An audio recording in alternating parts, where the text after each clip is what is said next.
आदिती, तिचा नवरा, आदितीचा लहान मुलगा आणि आदितीच्या सासूबाई एकत्र कुटुंबात राहत होते. आदिती तिच्या सासूबाईला आईप्रमाणे जीव लावित होती. तिच्या सासूबाई शकुंतलाबाई दिवसभर घरी आदितीच्या लहान बाळाला सांभाळत असे. कारण आदिती आणि तिचा नवरा दोघेही नोकरीला होते. आदिती आपल्या सासूबाईंना नाश्ता करता करता सांगत होती की, सासूबाई, संध्याकाळी लवकर तयार व्हा. आपल्याला संध्याकाळी एका पार्टीत जायचे आहे. त्यावर त्या म्हणाल्या, पार्टीमध्ये माझ्या म्हातारीचं काय काम आहे? तुम्ही दोघेच जा रमेशला घेऊन. मी आपली घरीच राहीन. आई कोण? म्हणाल, तू म्हातारी झाली आहेस. शेजारी बसलेला दीपक आईला विचारू लागला, अजून 50 देखील ओलांडलेली नाहीस, लगेच काय स्वतःला म्हातारी म्हणून घेतेस? जरा रागानेच दीपक आईला बोलला, ते मला काही माहिती नाही. मी संध्याकाळी येईल तेव्हा तुम्हाला तयार झालेली दिसली पाहिजे.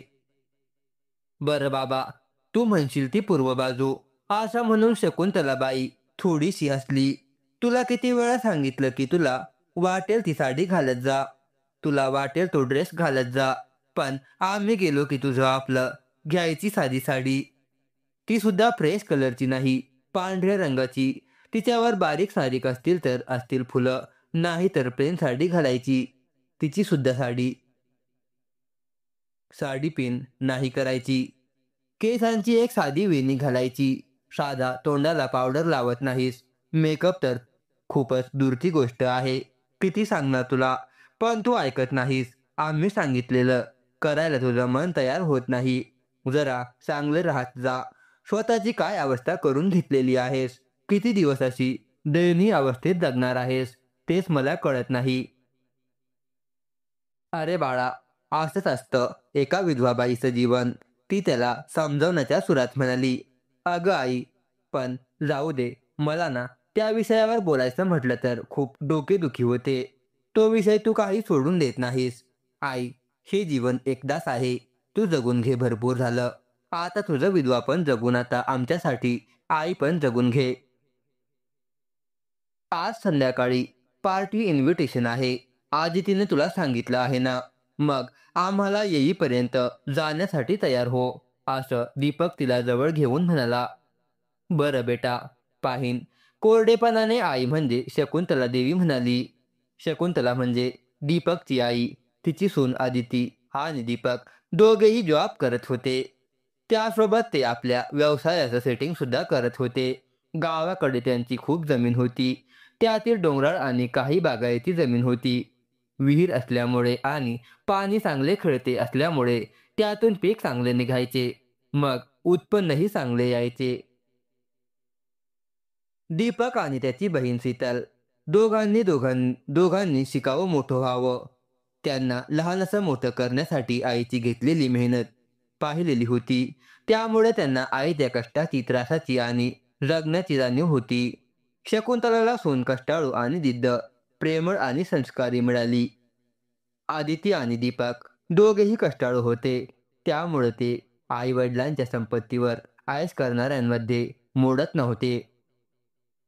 जे करायचे आहे ते स्वतःच्या बळावर करायचं, हा त्यांचा स्वभाव होता. म्हणून ते दोघेही जॉब करत होते. तर आई शकुंतला देवी घरी त्यांच्या छोट्या मुलाला रमेशला सांभाळायची. दीपक आणि आदिती जॉब करत आपलं टार्गेट पूर्ण करत होते.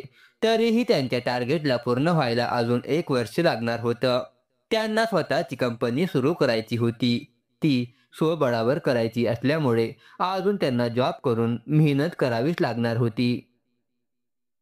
आज त्यांच्या ऑफिसमधल्या एका मित्राचा फॅमिली फंक्शन असल्यामुळे त्याने सर्वांना फॅमिलीसहित इन्व्हाइट केलं होतं. त्यामुळे दीपक आणि आदिती आपल्या आईलाही ते फंक्शनला घेऊन जाणार होते. इकडे दिवसभर शकुंतलाने विचार केला, मी अशी विधवा बाई, मी कशाला जाऊ त्या फंक्शनला? पुन्हा तिथे कोणी औक्षण करू देणार नाही. पुन्हा काही अघटित झालं तर तो कलंक माझ्या कपाळावर लागेल. कुणाच्या कशाला त्या तिटकारा भरलेल्या नजरा माझ्यावर पडतील. आयुष्यभर त्यांचा सामना करत आले, आता तरी कशाला करू? विधवा बाईकडे पाहण्याच्या समाजातील नजरा आयुष्याने चांगले धडे दिले आहेत. कोणत्या कार्यक्रमात विधवा बाईला स्थान असते का? समाजाच्या दृष्टीने नसतेच, पण या मुलांना कोण समजावून सांगणार? जाऊ दे, अजून बालिश आहेस. त्यांना तरी काय समजतं? जाऊ दे, मीच काहीतरी कारण शोधून काढते. पण आज त्या कार्यक्रमाला जात नाही, असं म्हणून शकुंतला काहीतरी कारण शोधू लागली.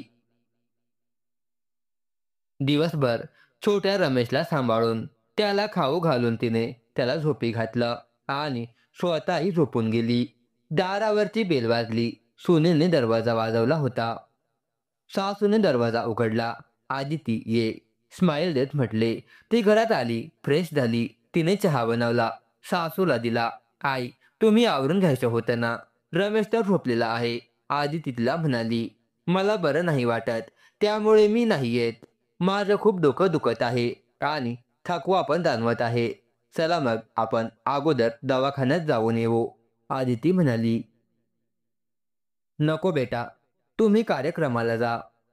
नाहीच बरं वाटलं तर मी तसं सांगेन, मग माझ्यासाठी मेडिकलमधून एक दुसरी गोळी घेऊन ये." "ठीक आहे आई, पण त्रास होत असेल तर आताच सांगा, पुन्हा जास्त नको व्हायला."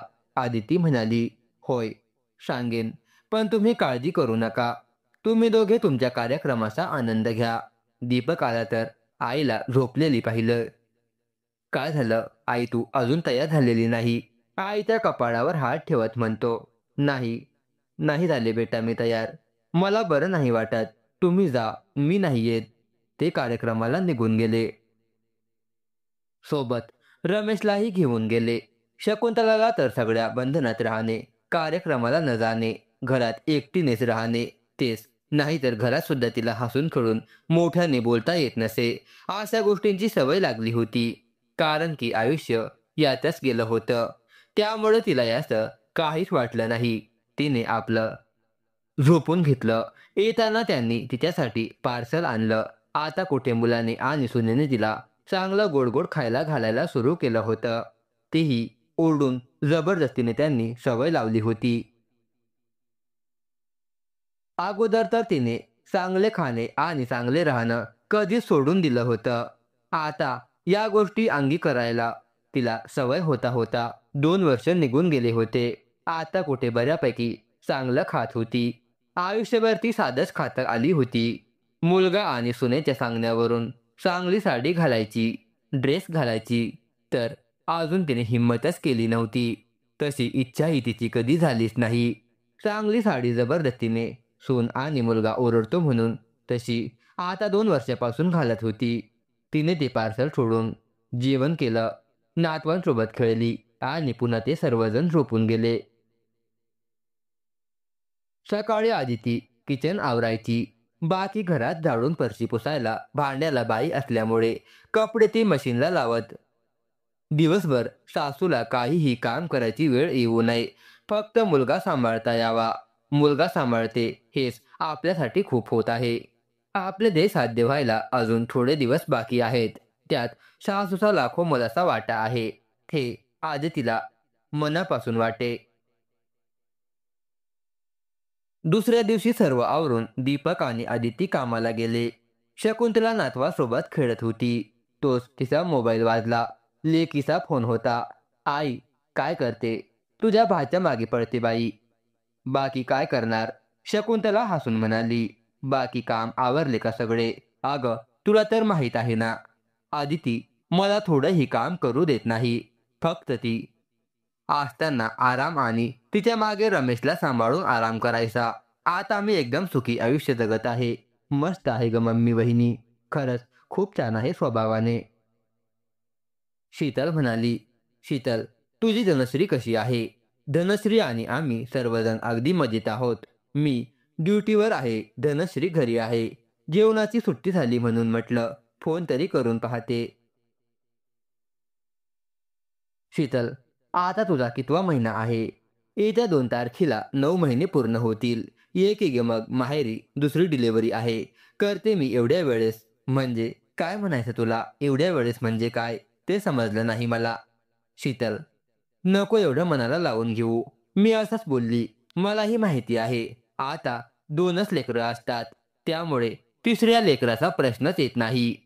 तिकडे करण्यापेक्षा इकडे ये असं म्हणत शकुंतला तिला आग्रह करू लागली. देवाच्या कृपेने यावेळी मुलगाच होईल. मुलगा होवो अथवा मुलगी होवो, पण आम्ही एवढेच बाळ होऊ देणार आहोत. मम्मी, मी एक शिक्षिका आहे. मी समाजाला मुलगा मुलगी भेदभावापासून दूर राहण्याचं शिक्षण देते. मग मी का माझ्या मुलामुलींमध्ये भेदभाव करू? शीतल म्हणाली. आणि तुझेच तर संस्कार आहेत. तू दादाच्या शिक्षणाबरोबर माझ्या शिक्षणाचा विचार केला. घरात माझ्या शिक्षणाला विरोध असतानाही तू सगळ्यांना तोंड दिलंस, पण मला शिक्षणात मागे ठेवलं नाही. मलाही तेवढेच शिकवलं. तू आमच्यामध्ये कधीच भेदभाव केला नाहीस.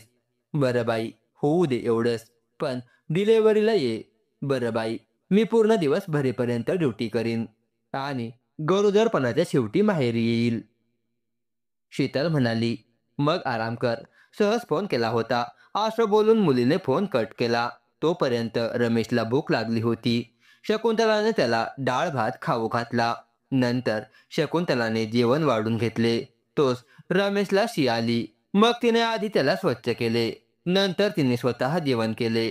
घरात फॅन चालू होता, पण छोटा 2 वर्षाचा रमेश आजीला म्हणाला, खूप गरम होत आहे, एसी लाव. मग मला झोप येईल. मग मस्त थंड थंड कूल कूल वाटेल. त्यावर आजीने एसी चालू केला. शकुंतला त्या थंड हवेत बसली. थोडा विचार करू लागली. आपले काय हालाकीचे दिवस होते. उन्हाळ्यात त्या पत्र्याच्या घरात नको नको व्हायचं. शेतात तसंच उन्हात काम करावं लागायचं. जाऊ दे, लेकरं गुणी निघाले. त्यांच्या राज्यात हे सुख मिळालं. आता शकुंतला आपल्या नातवासोबत व दीपक आणि आदितीसोबत आनंदाने राहत होती. त्यांचे सुख पाहून तिचे मन भरत होते. इकडे पाहता पाहता शीतलचा 9वा महिना संपत आला. ती डिलिव्हरीला आली. शीतलच्या येण्याने आदितीलाही आनंद झाला. दोघींचं नातं एकदम मैत्रीपूर्वक होतं. नणंद भावजाई नावाला होत्या, पण खऱ्या-खुऱ्या जवळच्या मैत्रिणी झाल्या होत्या. आत्या आली म्हणून रमेशला खूप आनंद झाला होता. 3 वर्षाच्या धनश्रीसोबत दीदी दीदी करत रमेश घरभर फिरायचा. माहेर घरी आल्यावर 8 दिवसात तिची नॉर्मल डिलिव्हरी झाली. सर्वांच्या मनाप्रमाणे तिला मुलगा झाला. दोन्हीही घरात आनंद उधाणाला आले. आनंदाला पारावार उरला नाही. पाहुण्यांची ये-जा आणि घरात लहान लेकरं असल्यामुळं घर पूर्ण भरलं होतं. मुलीचं बाळंतपण करण्यात आणि 3 नातवंडांना सांभाळण्यात शकुंतलाचा वेळ कसा जाई तेच तिला कळत नव्हतं. जमेल तेवढे आधी ती शकुंतलाला सहाय्य करायची, परंतु तिला सुट्टी न मिळाल्यामुळे पूर्ण वेळ घरी थांबता येत नव्हते. आई, मी तुम्हाला पूर्ण वेळ देऊ शकत नाही, तर त्याबद्दल खरंच मनापासून सॉरी. अगं पोरी, वेडी कुठली. ड्युटी पाहून तू एवढे सर्व करतेस, अजून काय पाहिजे ग? शकुंतलाने तिला समजावले. वहिनी, तुझ्या बोलण्यातून खूप काही प्रेम, माया जाणवते. जे काही कष्ट करतेस त्यातून ही तुझी काळजी समजत आहे. त्यामुळे तू वाईट वाटून घेऊ नकोस, शीतल म्हणाली. तिने 6 महिने मुलीला माहेरीच ठेवून घेतले. आता बाळ 6 महिन्याचे झाले.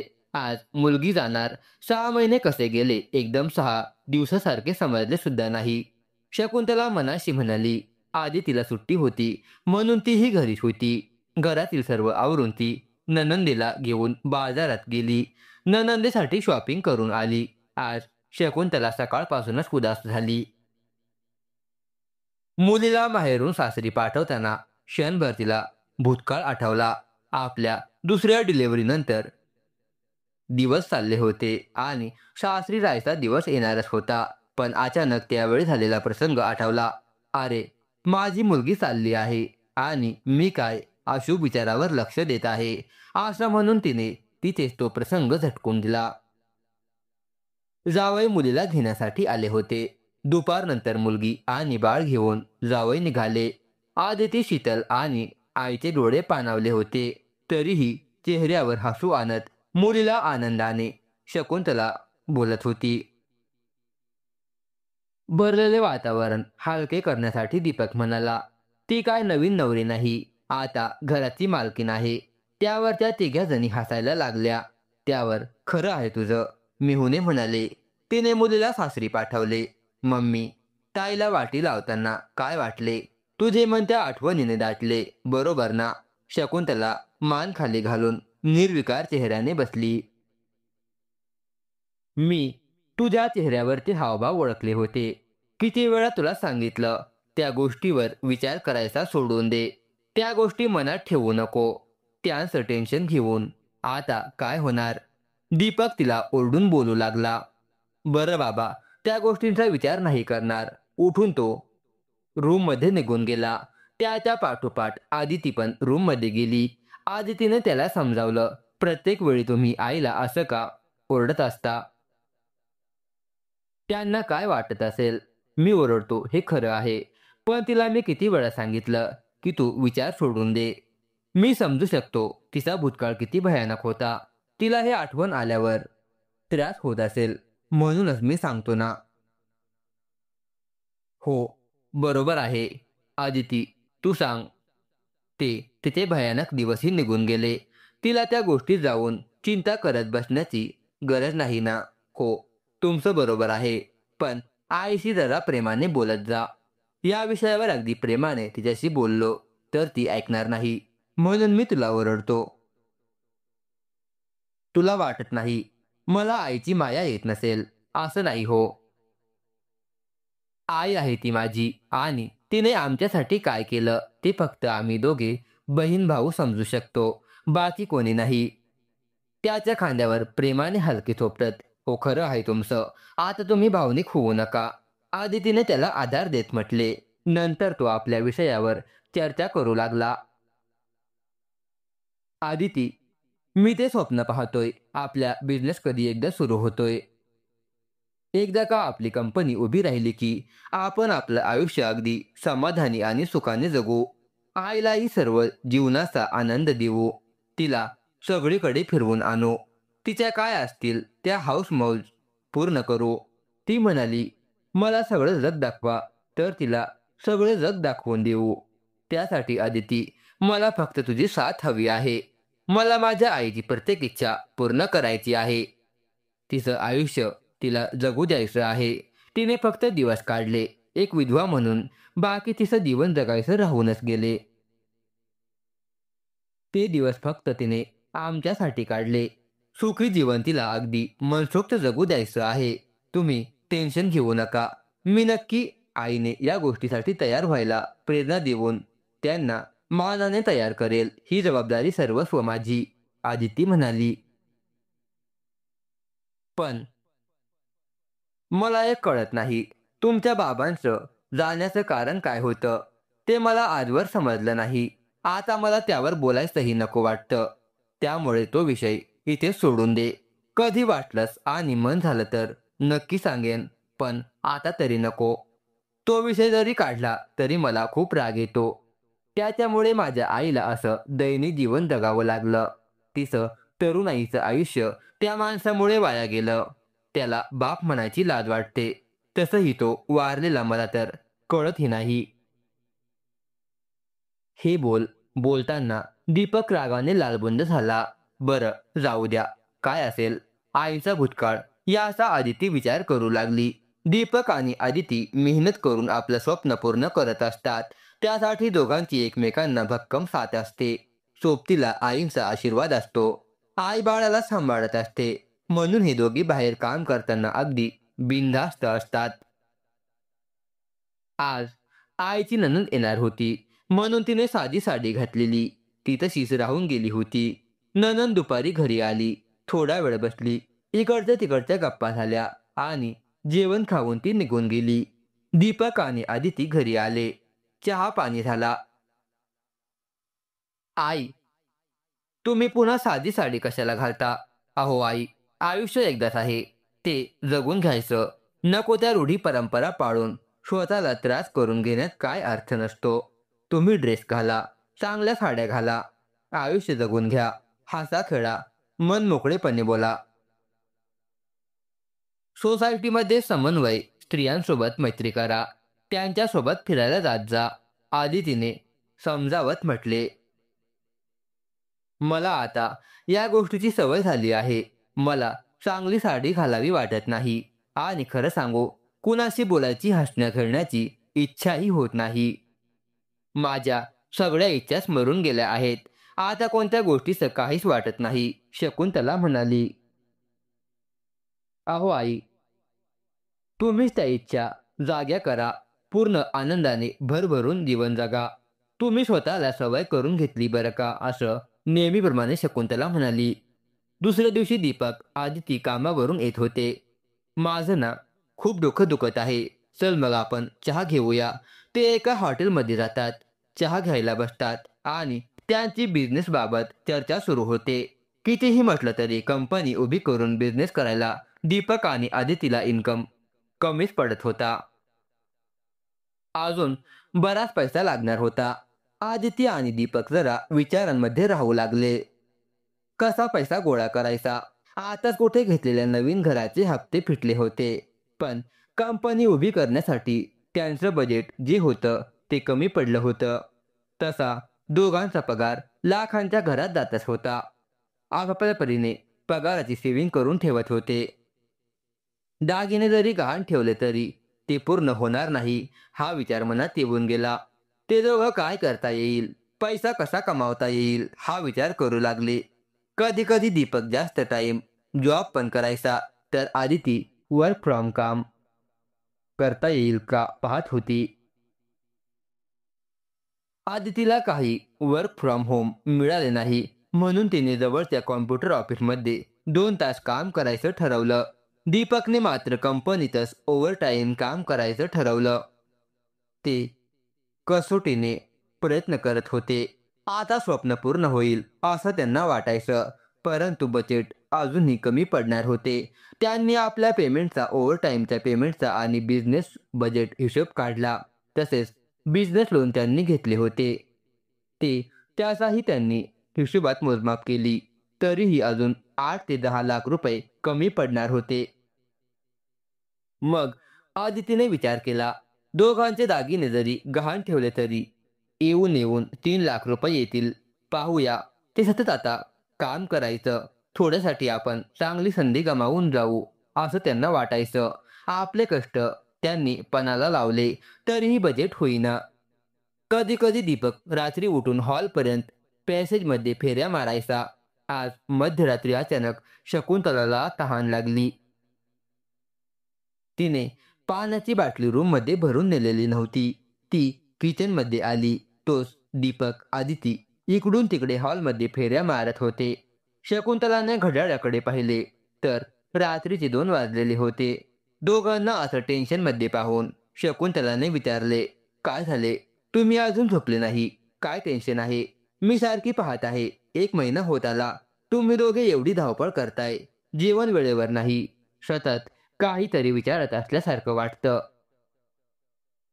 काय झालं ते मला समजू तर द्या. काही नाही आई, तू झोप.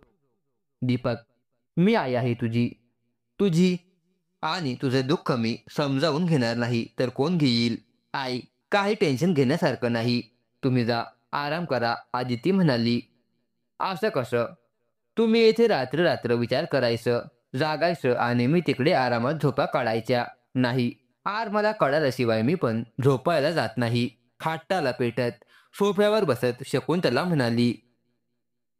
त्यावर बिझनेससाठी आर्थिक भांडवल कमी पडत असल्याचं दीपकने सांगितलं. शकुंतला म्हणाली, किती पैसे कमी पडतात?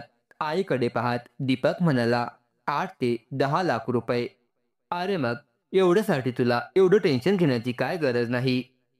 आपल्याकडे गावी एवढी शेती आहे. त्यातील काही शेती विकून पैसे मिळवू. आपण असं करू, जी डोंगराळ भागात शेती आहे ती तालुक्याला जाणाऱ्या रोडच्या कडेला असल्यामुळे ती ठेव, आणि पाण्याखालची जी शेती आहे त्यातील 1-2 एकर शेती विकून टाकू. थांब आई. आई, आताच नको तो विषय. पाहूया अगोदर काही सोय होत असेल तर. शेती विकायला नको. काहीच पर्याय नाही उरला तर मी तुला सांगतो. विचार कशाचा करतोस? भरपूर शेती आहे ना आपल्याकडे. असं थोडीच आहे की आपल्याला सर्व शेती विकायची आहे. नाही ना? शकुंतला डोळे मोठे करत म्हणाली. त्यामुळे तू टेन्शन घेऊ नकोस आणि उद्याच गावाकडे जाऊन काहीतरी बघ. त्या शेतीसाठी, तिची वाटणी करून घेण्यासाठी मी काय काय ऐकलं आहे आणि किती ते माझ्या मनावर घाव करून गेलं आहे ते मला माहीत आहे. फक्त तुझ्यासाठी आणि तुझ्या भविष्यासाठी मी शेती वाटून घेतली आहे. त्यानंतर सर्वजण झोपण्यासाठी निघून गेले. शेती विकावी की नाही या विचारात आठवडा निघून गेला. शेवटी कुठून काही पर्याय सुचेना. शेती विकणे हा एकमेव पर्याय असल्यामुळे दीपक आदित्यने शेती विकायचा निर्णय घेतला. तो गावी गेला. गिऱ्हाईक पाहिले. 8-10 दिवसात गिऱ्हाईक मिळाले. सर्व बोली करून सौदा झाला. 1 ते 1.5 एकर शेती विकली. चांगला पैसा आला. त्यांच्या लागणाऱ्या बजेटच्या पैशापेक्षा दुप्पट तिप्पट पैसा आल्यामुळे ते खुश झाले. आपली मेहनत साधूच ठेवली होती. पाहता पाहता आता त्यांचे स्वप्न लवकरच पूर्ण होणार होतं. त्यांची कंपनी थोड्याच दिवसात उभी राहणार होती. त्यासाठी त्यांनी आपलं स्किल वाढवलं. वेगवेगळे ट्रेनिंग घेतले. यातच वर्ष निघून गेलं आणि कंपनी उभी राहिली. दीपक आदित्यने स्वतःच्या मेहनतीवर आज एवढी मोठी कंपनी उभी केली. आता जरी कंपनी उभी राहिली होती, पण जबाबदारी अजून वाढली होती. त्यामुळे त्यांना अजून थोडे दिवस बिझी राहावं लागणार होतं. आईचे कष्ट होते म्हणून आपल्याला हातभार मिळाला. फक्त आईचा आशीर्वाद पाठीशी आहे म्हणून नेहमी करू शकलो, दीपक म्हणाला. येत्या महिन्याभरात कंपनीची ओपनिंग करायचं ठरलं. आज माझ्या आईच्या हाताने मी कंपनीचे उद्घाटन करणार आहे, दीपक मनाशीच म्हणाला. आता दीपक आणि अदिती तयारी करू लागले. सर्व तयारी दोघे मिळून करत होते. बाकी छोट्या मोठ्या गोष्टी आईला तर विचारतच होते. परंतु आई बिचारी, मला नाही समजत बाळा यातलं काही, असं म्हणून वेळ मारून न्यायची. आता पाहता पाहता शॉपिंगचा दिवस उजाडला. चला आई, आपण दोघी बाहेर जाऊन येऊया. कुठे जायचं म्हणते आहेस? जरा खरेदी करायची होती, त्यामुळे म्हटलं तुम्हाला थोडं सोबतीला घेऊन जावं. अगं वेडी, मला काय समजतंय? मी आपली अडाणी बाई, गावठी. त्यात तुम्हाला अडाणी कोण म्हणतं? तुम्ही सुशिक्षित आहात. अहो, तुमचे शिक्षण साधं 7वी आहे. त्याला कोणी अडाणी म्हणतात का? घरच्यांनी लवकर लग्न करून दिलं, मग त्यात तुमचा काय दोष? चला मस्त तयार व्हा. आज हा ड्रेस घालायचा, साडी बिलकुल घालायची नाही. आपल्या हातात असलेल्या कपाटातून काढलेला ड्रेस आदिती समोर धरत म्हणाली. तिने तो ब्लू अँड पिंक कलरचा साधा पंजाबी ड्रेस घालण्यासाठी सासूला आग्रह केला. दोघींनीही आवरले आणि दोघीजणी शॉपिंगला गेल्या. तिथे गेल्यावर समोरचा तो मॉल पाहून शकुंतला जागेवर थबकली. आपण एवढ्या मोठ्या मॉलमध्ये जाणार आहोत हा विचार तिने मनाशीच केला. तिची नजर सगळीकडे गरगर फिरू लागली. गेल्या 25 वर्षात ती साधी कपड्याच्या आणि दागिन्याच्या दुकानांमध्ये सुद्धा गेलेली नव्हती. सर्व काही खरेदी घरचेच करायचे. अगदी तिच्या मुलामुलीच्या लग्नाच्या बस्त्याला सुद्धा तिला कोणी नेलं नव्हतं. तिचं काय काम आहे विधवा बाईचं, असं म्हणून घरच्यांनी तिला घरीच थांबवलं. बाकी सर्व मानपान मोठ्या जावींनी घेतला. त्यातही तिला माघारच घ्यावी लागली. आपल्या मुलामुलींचं लग्न आनंदाने वाटी लागावं, कोणत्याही प्रकारची किरकिर होऊ नये म्हणून तिनेही कोणताही अट्टहास केला नाही. जे काही होत आहे ते चांगल्यासाठी होत आहे असं म्हणून ती फक्त शांत राहिली. चला आई पुढे, असं म्हणत आदितीनं तिला त्या तंद्रीतून बाहेर आणले. तिथे गेल्यावर त्यांनी शॉपिंग करायला सुरू केलं. आई, आता तुम्ही तुमच्यासाठी साडी निवडायची आहे. तुम्हाला जी वाटेल ती साडी निवडा. महागातली महाग आणि एकदम ब्रँडेड, तिची किंमत किती असू द्या त्याकडे पाहू नका. फक्त तुम्हाला आवडेल ती साडी तुम्ही निवडा. शकुंतलावर आदितीने हुकूम सोडला. आजपर्यंत तिला असं कोणी म्हटलं नव्हतं. त्यामुळे ह्या गोष्टीने ती आनंदाने भरून आणि मनाने हळवी होऊन गेली. घरात तिला मोठी जाऊ सासू ज्या साड्या आणायच्या, नवीन तर नाहीच म्हणा, घरातच असलेल्या साध्या साड्या तिला वापरायला द्यायच्या. ती सवय आता तिला लागून गेली होती. एक साधी साडी घालायची तिचा कमरेला पदर बांधायचा, काम करायचं. विधवा असल्यामुळे तिला साधी साडी पिनही करायची घरातून मुभा दिली नाही. चक्क आता सून आपल्याला साडी पसंत करायला सांगत आहे. तिला काही सुचेना. ती काही वेळ गोंधळून गेली आणि गप्प उभी राहिली. आई, बरं सांगा, तुम्हाला कोणत्यामधून साडी निवडायला घ्यायची आहे? मला चांगली साडी घालून आयुष्याचा जोडा होता तोच नाही. आणि साडीचं काय करायचं? माझी सासू तर मला नेहमी तेच म्हणायची.